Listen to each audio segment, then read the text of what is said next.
오늘 우리에게 주신 하나님의 말씀은 사사기 4장 1절에서 10절 말씀입니다. 사사기 4장 1절에서 10절 말씀, 한 절씩 교독하고 마지막 절 함께 읽겠습니다. 에훗이 죽으니 이스라엘 자손이 또 여호와의 목전에 악을 행하매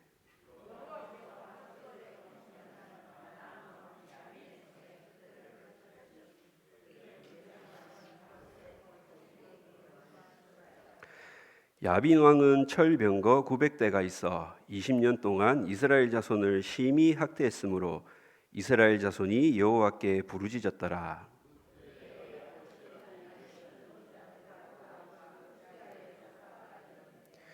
그는 에브라임 산지 라마와 베델 사이 드보라의 종려나무 아래에 거주하였고 이스라엘 자손은 그에게 나아가 재판을 받더라.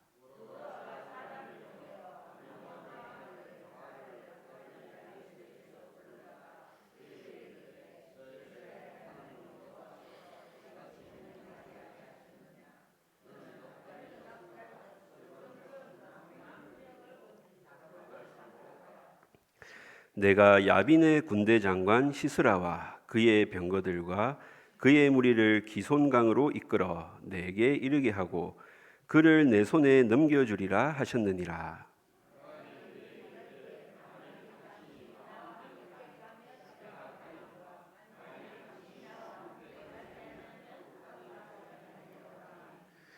이르되 내가 반드시 너와 함께 가리라. 그러나 내가 이번에 가는 길에서는 영광을 얻지 못하리니 이는 여호와께서 시스라를 여인의 손에 파실 것임이니라 하고 드보라가 일어나 바락과 함께 게데스로 가니라.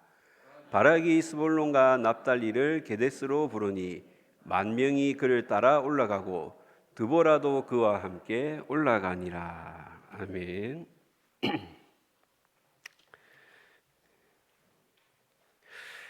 우리는 살아가면서 여성에 대한 말들을 많이 듣게 됩니다. 세계를 움직이는 것은 남자고 남자를 움직이는 것은 여자다라는 말이 있습니다. 때로 이 부정적인 의미로 쓰일 때도 있지만 여성의 위대함을 나타내는 말입니다. 셰익스피어는 약한 자여 그대의 이름은 여자이니라 라고 말했습니다. 햄릿에 나왔던 대사 같은데 저는 별로 공감이 되지 않고 요즘은 약한 자여 그대의 이름은 남자이니라 라고 바꿔야 되지 않을까 싶습니다. 또 어머니가 소년을 남자로 만드는 데는 20년이 걸리지만 여자가 남자를 바보로 만드는 데는 20분도 안 걸린다라는 말도 있습니다. 이미 바보가 되어서 그런지 무슨 소리인지는 모르겠고요. 또 내가 30년간 연구했음에도 결코 답할 수 없었던 위대한 질문, 그것은 여자는 무엇을 원하는가이다 라는 말도 있습니다. 프로이드가 했던 말입니다. 엄청 공감이 갑니다. 말을 해줘야 알지요. 역사적으로 많은 여성들이 위대한 일들을 했고 또 성경에도 매우 많은 위대한 여성들이 등장합니다. 지금 딱 생각나는 사람들만 언급해 보면 모세를 양육했던 요게벳, 그리고 사무엘을 기도로 얻었던 한나, 또 디모데의 이 외조모 로이스와 어머니 유니게, 그리고 이 바울의 사역을 열심히 도왔던 브리스길라와 루디아, 또 예수님을 따랐던 막달라 마리아, 요한나, 수산나 등도 있습니다. 요즘은 이 성경에 등장하는 이러한 여인들을 새로운 시각으로 조명해 보려는 그런 움직임들도 많지만 그동안 한국 교회는 이러한 여성들에 대해서 대체로 관심을 두지 않았던 것 또한 사실입니다. 사사기에도 많은 여성들이 등장하는데 이들은 이 사사 시대를 이해하는 데 중요한 열쇠와 같은 역할을 하고 있습니다.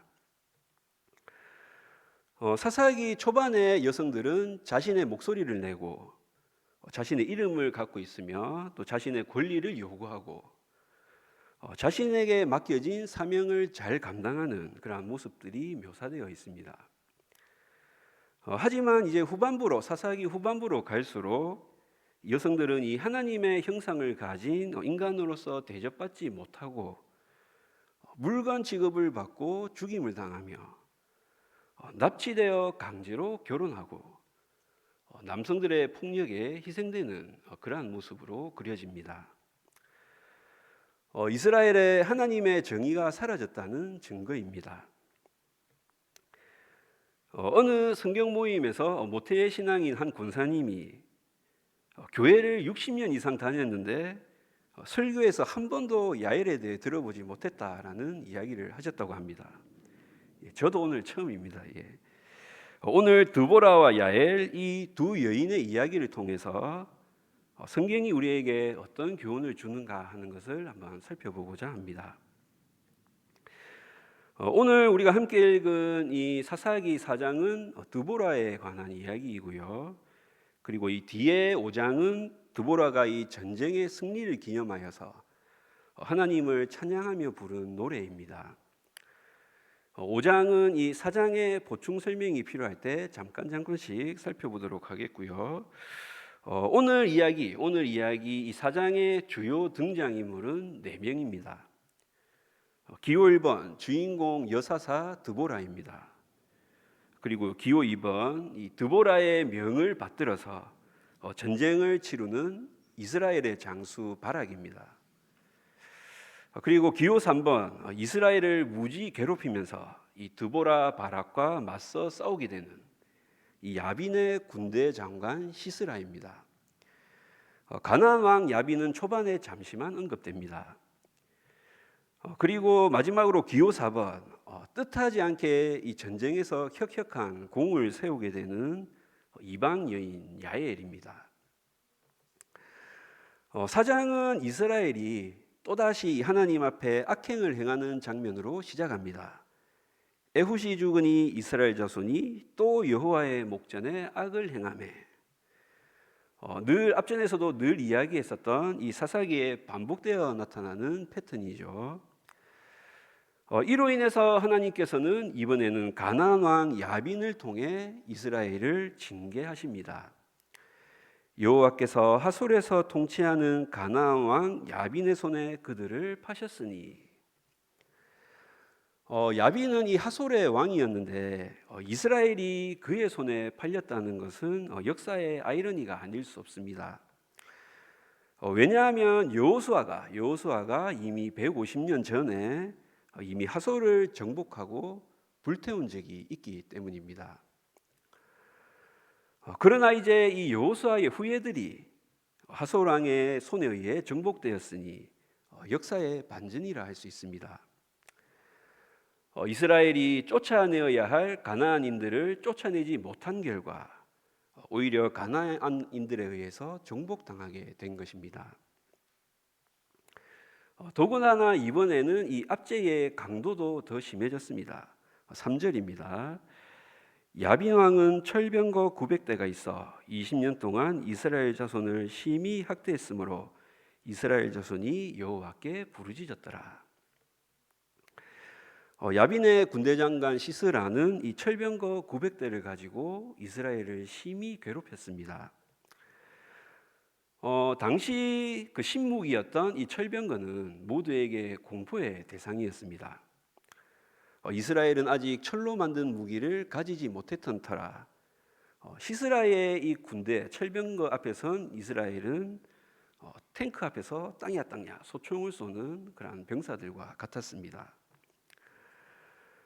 여기서 학대하다라고 번역된 히브리어 라하츠는 쥐어짜다, 짓누르다라는 의미가 있습니다. 탱크가 마구마구 무자비하게 짓밟듯이 이 시스라가 철병거로 이스라엘을 쥐어짜듯 짓누르고 상처를 냈음을 잘 보여줍니다.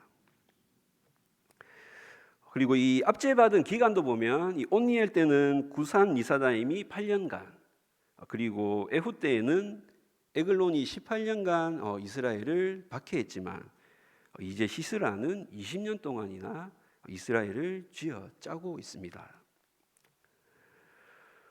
뒤에 5장에는 이 당시 상황을 잘 표현해 주는 구절이 있는데 5장 6절은 이렇게 되어 있습니다.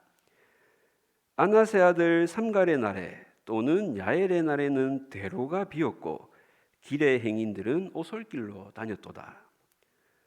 이 큰 길 대로에 물건을 사고 파는 상인들이 없고 행인들은 이 가난한 사람들과 노력하는 자들이 두려워서 이들의 괴롭힘을 피해 꼬불꼬불 좁은 산길로 오솔길로 다녔다는 것입니다. 이렇게 하나님 앞에 악을 행하여서 더욱 큰 압제와 박해를 받고 있는 이러한 이스라엘의 모습이 안쓰럽고 걱정스럽게 느껴지는 이유는 이들의 전체를 우리 한국 교회가 그대로 답습해 가고 있지는 않은가 하는 그런 염려 때문입니다. 역사를 이끌어 가시는 하나님의 통치 원리는 동서고금을 막론하고 현재도 동일합니다. 시스라의 철권 통치 20년을 견디지 못한 이스라엘은 여호와께 부르짖습니다. 온니엘과 왼손잡이 에훗을 사사로 세워서 이스라엘을 구원하셨던 하나님께서는 이번에는 이스라엘의 울부짖음에 어떻게 응답하실까요? 이번 적은 보통 적이 아닙니다. 철병거 900대를 거느린 막강 군대의 용장 시스라였습니다.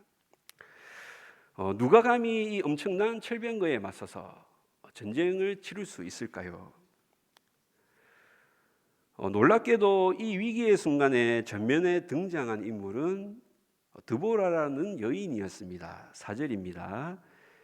그때의 랍비도세 아내 여선지자 드보라가 이스라엘의 사사가 되었는데 그는 에브라임 산지 라마와 베델 사이 드보라의 종려나무 아래에 거주하였고 이스라엘 자손은 그에게 나아가 재판을 받더라. 자, 드보라라는 이름의 뜻은 꿀벌이라는 뜻입니다. 드보라에 관한 설명이 나오고 있는데 한번 살펴볼까요? 첫째, 그녀는 여선지자였습니다.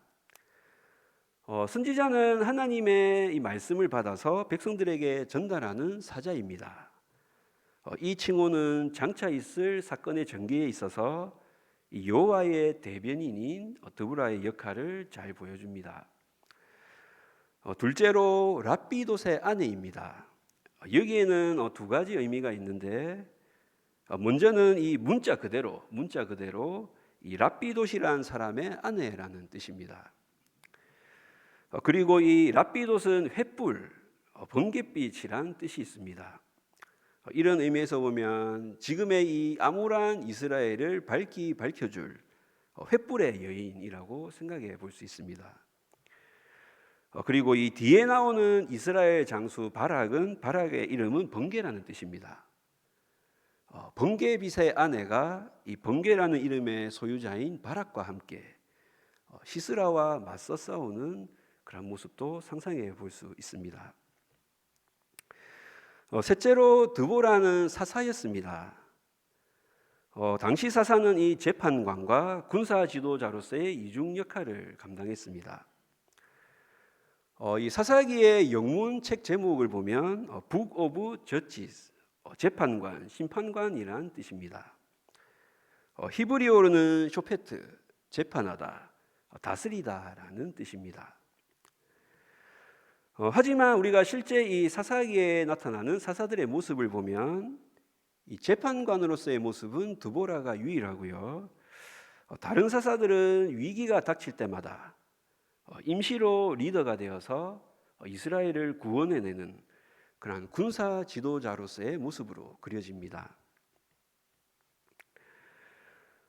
이 다른 사사들에 비해서 드보라는 비교적 매우 상세하게 설명되고 있는데 5절을 보시면 그녀가 에브라임 지파 사람이라는 것과 그녀가 주로 그곳에서 활동했던 나무에 드보라의 종려나무라는 이름을 붙여줬을 정도로 그녀의 명망이 매우 높았다는 것을 알 수 있습니다.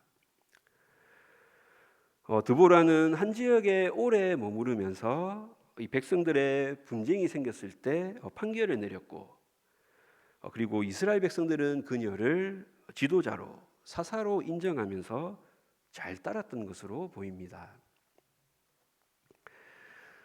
드보라는 바락을 불러서 그를 향한 하나님의 명령을 전하며 출전을 명합니다. 너는 납달리 자손과 스볼론 자손 10,000명을 거느리고 다볼산으로 가라. 그리고 여호와 하나님의 약속을 전합니다. 우리 7절 말씀 함께 읽어볼까요? 시작.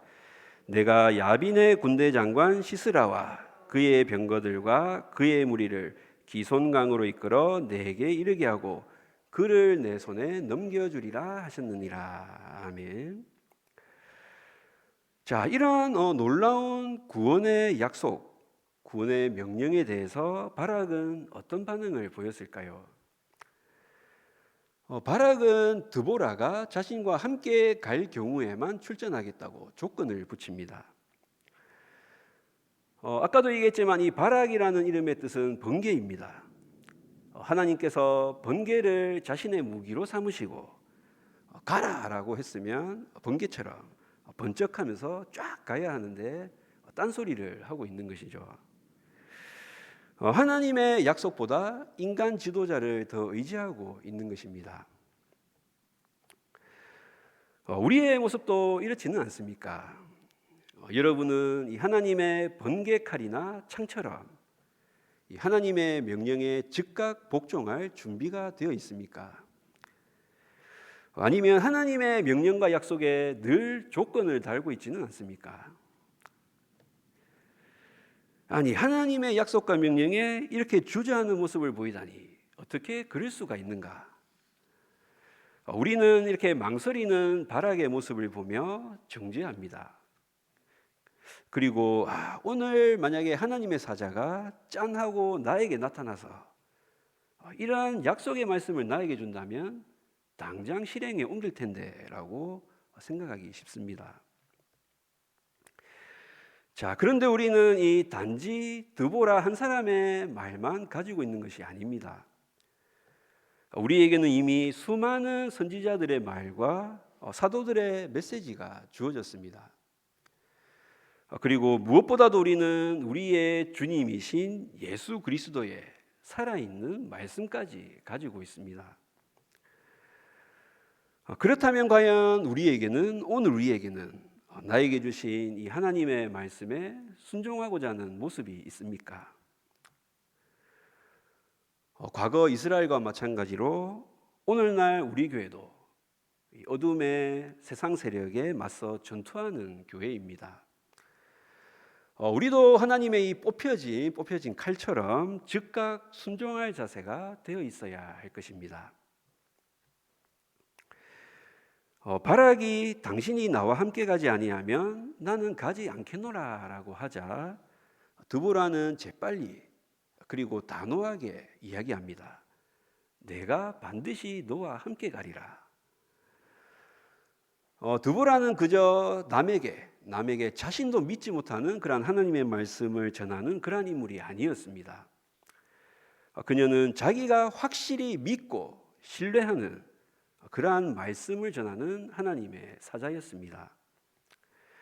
그러기에 드보라는 내가 반드시 너와 함께 가리라 라고 선언합니다. 이것이 중요합니다.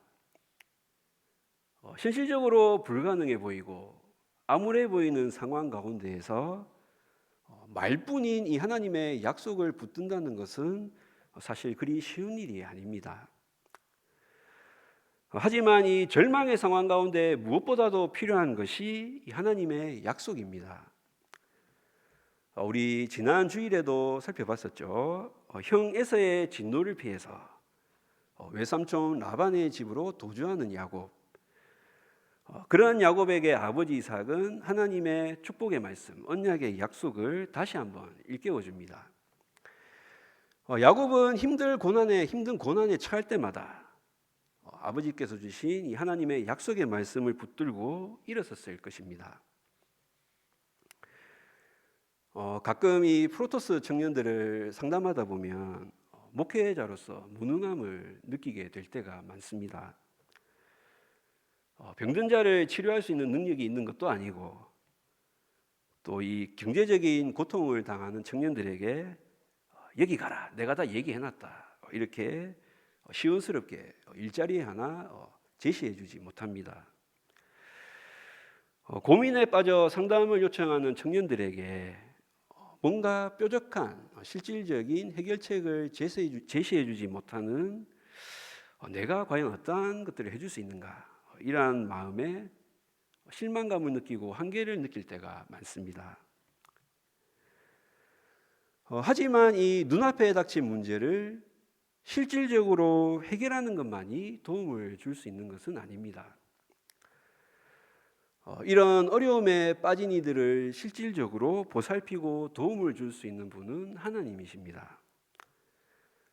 하나님께로 돌아가서 하나님의 약속을 믿고 신뢰하도록 위로하고 권면해 주는 일, 이것도 중요한 일이 아닌가 스스로를 위로해 봅니다. 하나님의 약속은 그것을 받아들이는 이들에게 새로운 일들을 창조하고 진정한 변화를 가져다 줄 것입니다. 다시 본문으로 돌아와서 이 바락에 이토록 이렇게 의심하고 주저하는 태도는 이 사건의 결과를 바꾸어 놓았을 뿐만 아니라 이 약속의 말씀까지도 변경시키고 말았습니다. 9절입니다. 그러나 내가 이번에 가는 길에서는 영광을 얻지 못하리니 이는 여호와께서 시스라를 여인의 손에 파실 것임이니라. 이 바락의 손에 시스라를 넘겨주겠다라던 약속의 말씀이 이제 여인의 손에 시스라를 파실 것이다라는 그런 말씀으로 바뀌고 말았습니다.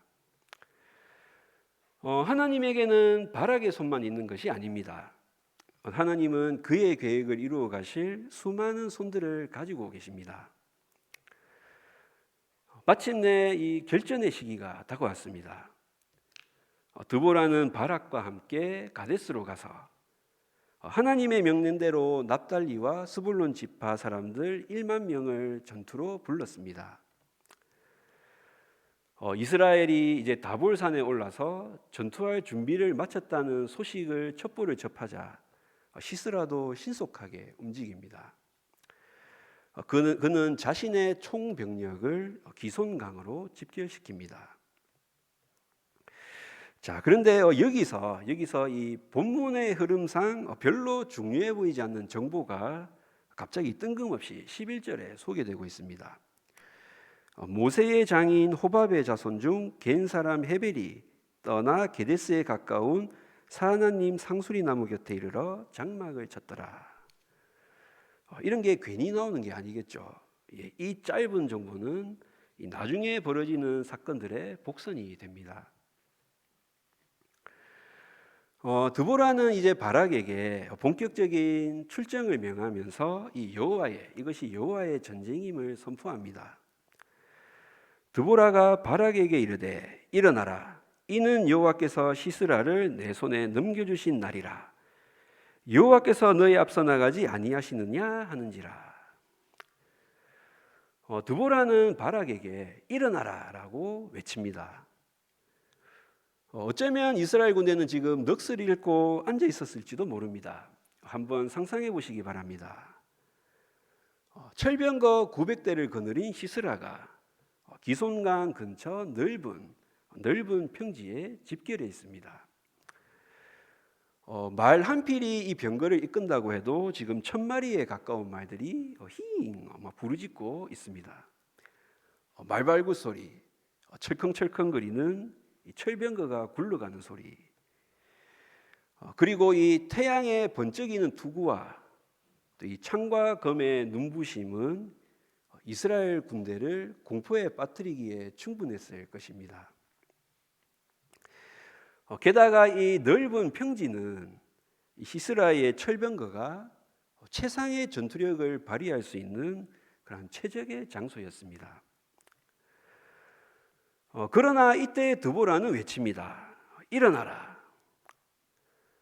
드보라가 시스라의 군대에 전혀 위축되지 않고 이렇게 외칠 수 있는 근거는 무엇일까요? 이미 전투의 결과가 결정되어 있기 때문입니다. 이는 여호와께서 시스라를 내 손에 붙드신 날이니라. 남성으로서 그리고 용맹스러운 이 군대의 장수로서 이 앞장서야 할 바락은 여기에서도 주저하고 있습니다. 주도권을 잡지 못하고 드보라의 명령을 기다리고 있습니다. 오히려 여성인 드보라가 더 용맹스럽게 외치고 있습니다. 좀 일어나라, 빨리 좀 가라. 오늘 설교 아이가 새벽마다 저희 집에서 벌어지는 풍경입니다. 지금 찔리는 분들 많으시죠. 남성들이요, 일어나시기 바랍니다.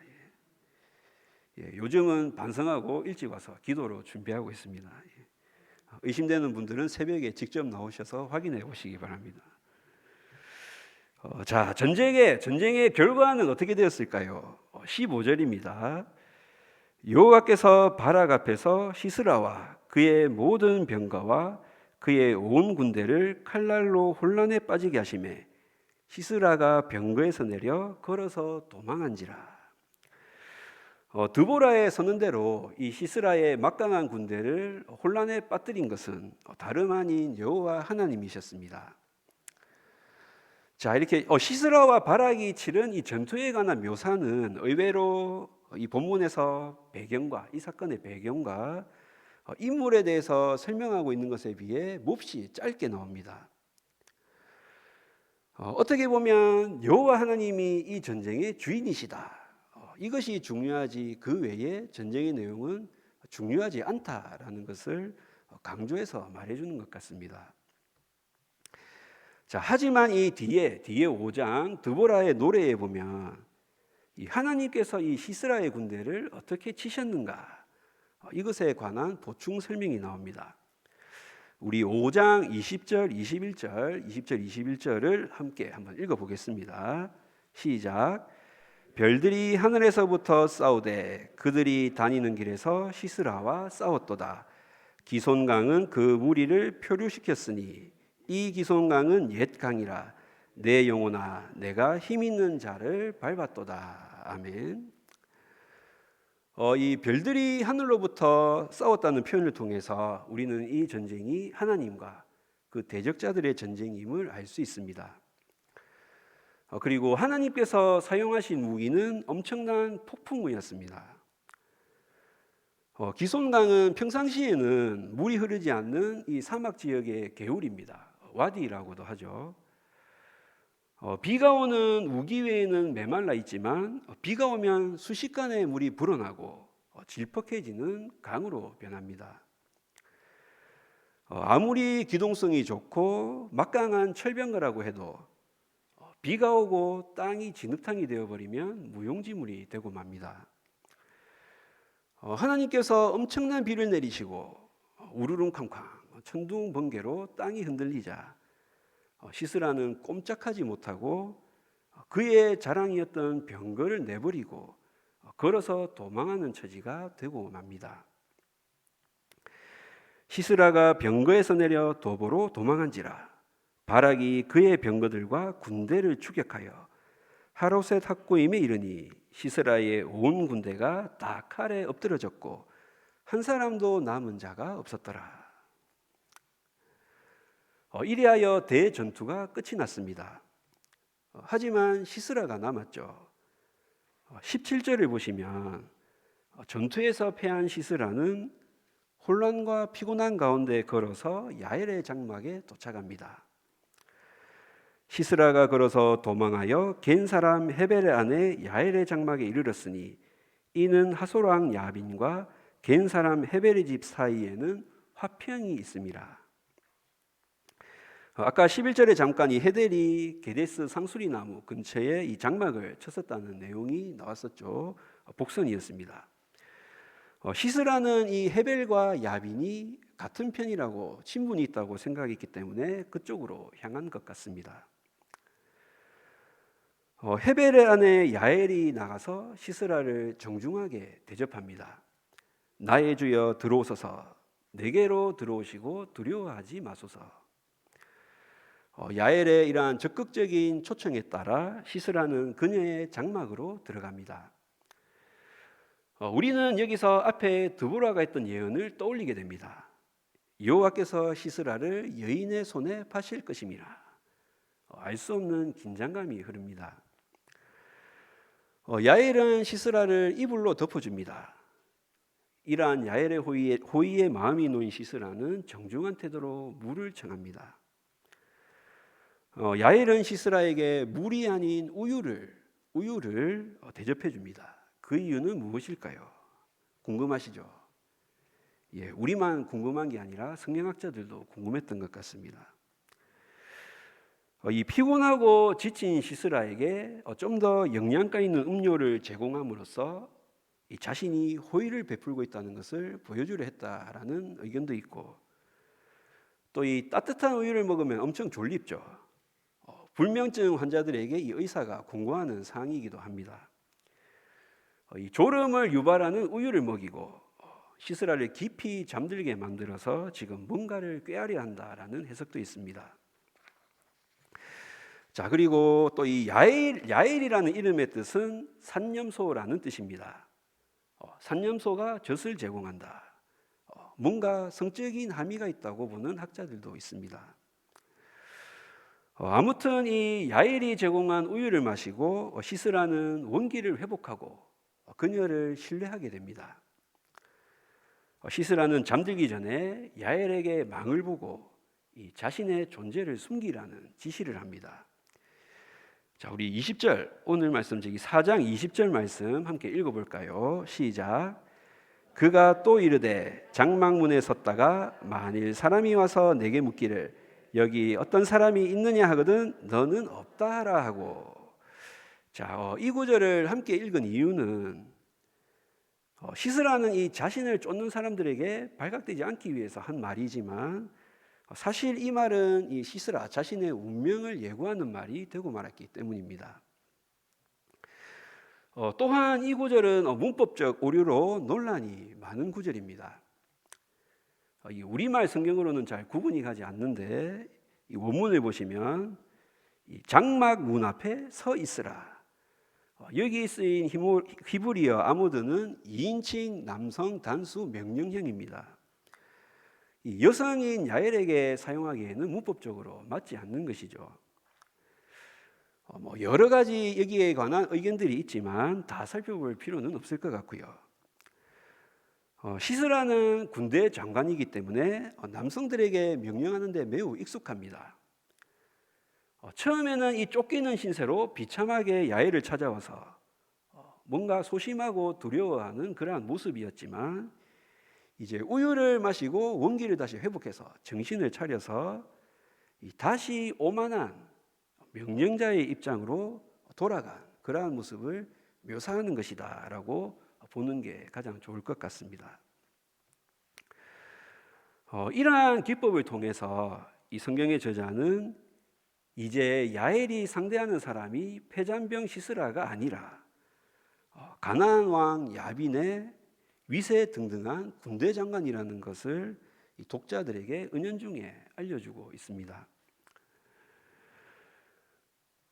이렇게 시스라를 정성껏 돌보던 야엘은 시스라가 잠이 들자마자 돌변합니다. 보통 이럴 때 빠밤 음성 음악으로 바뀌죠. 야엘은 이 장막 칠 때 쓰는 말뚝과 방망이를 양손에 들고 나타납니다. 피곤함으로 골아떨어진 시스라에게 조용히 다가갑니다. 그리고 이 시스라의 관자놀이에 그 말뚝을 퍽퍽 박아 넣습니다. 얼마나 세게 때렸는지 말뚝이 관자놀이를 뚫고 나와서 땅에 박힐 정도였습니다. 남성들이요, 여자를 조심하시기 바랍니다.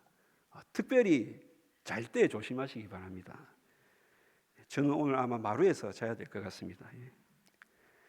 지금 제가 봤을 때 저 뒤에 우리 심재성 집사님을 비롯해서 오늘 여기서 마루에서 자실 분들 많지 싶습니다.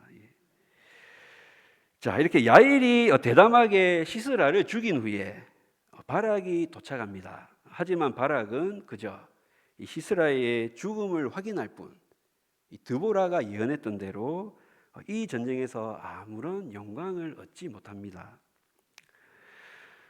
여기 누가 있냐 물어보면 없다라고 대답하라 했던 이 시스라의 말은 현실이 되고 말았습니다. 자, 우리가 여기서 또 야엘에 대해서 잠시 살펴보면 이 야엘은 이스라엘 사람인가 이방인인가, 그리고 거짓말하고 유혹하고 매우 잔인하게 사람을 죽이고, 그녀는 과연 영웅인가 악령인가, 이러한 논란이 좀 있습니다. 본문을 보면 이 야엘을 단순히 이 헤벨의 아내라고만 소개합니다. 보통 이 구약에서 아내와 이 남편의 고향이 다르면 일반적으로 따로 언급하는 편입니다. 그래서 학자들은 대개 이 야엘이 이스라엘 사람이 아니다라고 봅니다. 그리고 이 뒤에 드보라의 노래 5장 24절을 보면 겐 사람 헤벨의 아내 야엘은 다른 여인들보다 복을 받을 것이니 장막에 있는 여인들보다 더욱 복을 받을 것이도다라고 그녀를 찬양하고 있습니다. 야엘은 이방인이고 여성이지만 이 여호와의 전쟁에서 여호와의 편에 서서 이스라엘을 승리로 이끈 그런 전쟁의 영웅이라 보는 것이 좋을 것 같습니다. 이제 이 전쟁 이야기는 급속히 마무리됩니다. 우리 오늘 말씀 23절, 24절 한번 읽어볼까요? 시작. 이와 같이 이날에 하나님이 가나안 왕 야빈을 이스라엘 자손 앞에 굴복하게 하신지라. 이스라엘 자손의 손이 가나안 왕 야빈을 점점 더 눌러서 마침내 가나안 왕 야빈을 진멸하였더라. 아멘. 이 시스라가 죽음으로써 이 가나안 왕 야빈의 전세는 급격히 기울었고 결국 이스라엘 손에 진멸당하고 맙니다. 24절은 이 앞에 2절 3절과 매우 대조되는 그런 상황을 연출합니다. 야빈의 손에 팔리고 그의 손에 짓눌렀던 이스라엘은 이제 그 손으로 야빈을 누르게 되었습니다. 이렇게 해서 오늘 이 사사기 4장의 내용을 살펴봤습니다. 여사사 드보라의 이 이야기를 통해서 우리가 생각해 봐야 할 것은 무엇일까요? 바락은 남자이고 군대 장관이었으며 순수한 이스라엘 자손이었습니다. 하지만 그는 하나님을 온전히 신뢰하지 못했기에 명예를 빼앗겼습니다. 반대로 야엘은 여자이고 가정주부이고 이방인에 불과했지만 이스라엘의 적이자 가나안 군대 장관이 시스라를 죽임으로써 이 전쟁에 혁혁한 공을 세우고 명예를 얻게 되었습니다. 드보라의 이 찬양의 노래 5장의 마지막은 이렇게 끝이 납니다. 그 땅이 40년 동안 평온하였더라. 하나님께서는 이 꿀벌과 산염소를 통해 두려워할 줄 모르는 이 신앙의 두 여인을 통해서 이스라엘의 적인 시스라를 제거하고 젖과 꿀이 흐르는 이 약속의 땅에 평안을 주셨습니다. 이렇게 하나님께서는 어떠한 사람을 사용하실 때 그 사람의 외적인 조건이 아니라 하나님을 신뢰하는 마음, 헌신하는 마음, 순종하는 마음을 보십니다. 전쟁은 우리 인간의 능력이 아니라 하나님의 손에 달렸기 때문입니다. 결국 오늘 이 드보라의 이야기는 전쟁 이야기가 아닙니다. 드보라와 바락이 어떻게 시스라를 이겼는가 하는 전쟁 보고서가 아닙니다. 오늘 본문은 이 하나님의 구원에 관한 이야기이며 여호와의 종으로 부름받은 이들이 그분의 명령과 약속에 대하여 어떻게 반응하는가를 보여주는 그런 이야기라 할 수 있습니다. 이런 점에서 드보라와 바락, 야엘의 이야기는 오늘날 우리의 이야기입니다. 우리도 그들과 마찬가지로 이 약속과 성취의 중간 단계에 있기 때문입니다. 우리는 이 하나님의 약속을 받았으나 아직 그 약속이 성취되지 않은 그러한 중간 단계에 살고 있습니다. 예수 그리스도께서 이 땅에 오심으로 하나님 나라가 시작되고 승리의 약속이 보장되었지만 아직 완성되지 않은, 아직은 이 사망의 세상이 세상을 다스리고 있는 그러한 이미와 아직 사이에, 긴장 사이의 그 시대를 우리는 살아가고 있습니다. 우리가 이 중간 단계에서 아무런 반응을 보이지 않고 서 있기만 해도 된다면 아무런 문제가 될 게 없습니다. 하지만 우리는 이 하나님의 약속에 늘 반응을 보이며, 하나님의 약속과 명령에 늘 반응을 보이며 살아야만 하는 그러한 존재로 부름받았습니다. 이미와 아직 사이에 이 긴장 시대를 살아가는 그리스도인들은 날마다 그리스도 안에서 그분의 말씀에 순종하는 것을 통해 이 세상을 이길 수 있습니다. 자기 백성들의 이 부르짖는 소리에 귀 기울이시고 전혀 기대하지 못한 방법으로 그분의 백성들을 구원하시는, 이렇게 하나님의 이 크신 사랑의 이야기를 우리는 오늘 드보라 이야기를 통하여 확인할 수 있습니다. 그 크신 사랑에 보답하며 우리에게 주어진 약속의 말씀에 반응하며 나아가는 저와 여러분들 되시길 주님의 이름으로 축복합니다.